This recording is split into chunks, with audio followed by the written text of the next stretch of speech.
thought this might be interesting to explain the methods that I'm using here and what the purpose of it all is. These are, of course, vintage spacemen, space gal, and a Lego lunar rover, a few scraps of rock and shale and stuff that I picked up along the way, playset pieces from other lots of space junk essentially. And yeah, we're making a diorama photo, but in the end what I'm going to do, I do the setup, as I call them, and I'm usually doing 2 or 3 setups a day, chosen just sort of out of random or whatever mood that I'm in. This setup is called Quarantine Checkpoint Ganymede Station. And I shoot anywheres from 40 to 80 pictures of the setup from different angles. I try to use low angles so that there's some blurring of the scale. The background is a cutting board that my former roommate actually left here, and I'm actually filming this on a DVD case that I use as a shelf behind my computer, which was originally put there to keep me from leaning my elbows on the desk and getting bursitis. 52 years old, you got to worry about shit like that. So what I've done already is shoot about 80 pictures of this setup from assorted angles, some low, some not.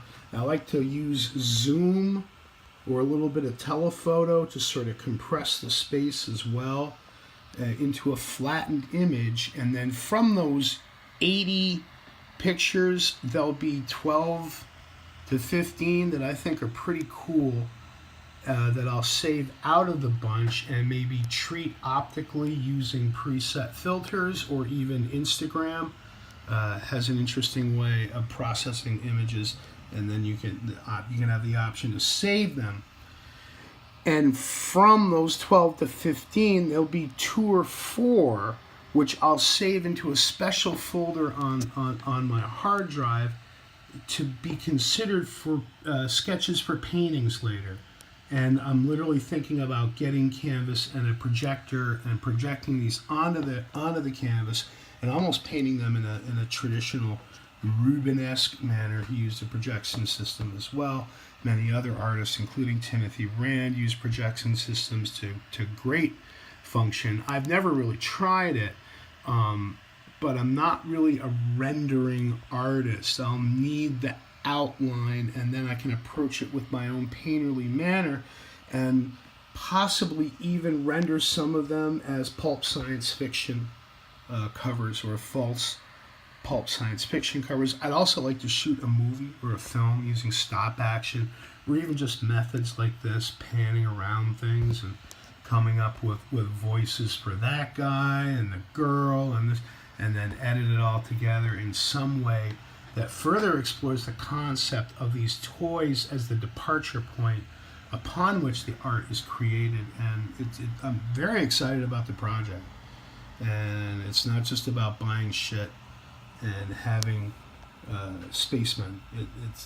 There's art coming from it. I'm having fun right now, just sort of getting to know the different forms and learning the history of like Marx Plastics and Britton's and Lego even. Lego has a very important place in this. It was a toy that I grew up on, and they're one of the few companies that stayed sort of with space toy themes through at least the last decade. I don't know if they're still making them anymore. This red guy's a mystery. I have no idea what he is. The rest of them, I'm pretty sure I know what they are. Figures from Tom Corbett, or Tom Corbett's Space, not Space Patrol, Space Cadet, something like that. There's another name that I can't remember right now because I'm filming. And what's important is the film and the results that people can consume in some way, with video being just as important. That's why the channel. It plays such an important role, and the collecting is just the beginning. All right, I'm going to take these down, pack them away, and think of another one. It's called art.